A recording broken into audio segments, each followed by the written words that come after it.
आजच्या आधुनिक युगामध्ये खरोखरच्या बैलजोडींची पूजा करायला मिळणं म्हणजे अशक्यच झालेलं आहे. क्वचित एखाद्याच्या घरी बैलजोडी असते.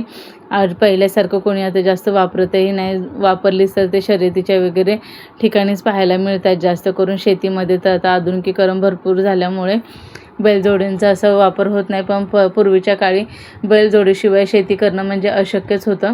तर त्यामुळे हा सण म्हणजे चालू झाला असेल कदाचित बेंदूर हा सण. कारण बैलजोडीविषयी कृतज्ञता व्यक्त करण्यासाठी, कारण वर्षभर आपण त्यांच्याकडून म्हणजे खूप अशी जड अवजड कामं करून घेतो.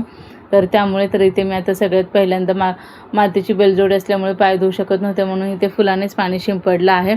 आणि त्यानंतर त्यांना हळदी कुंकू अक्षता वगैरे वाहून घेतलेली आहे.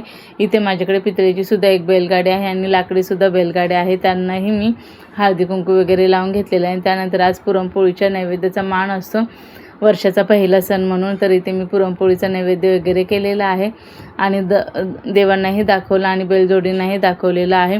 तर कशी वाटली तुम्हाला माझी आजची पूजा नक्की कमेंट करून सांगा. व्हिडिओ आवडत असेल तर लाईक करा आणि चॅनलला जर कोणी नवीन असेल तर प्लीज चॅनलला सबस्क्राईब करा.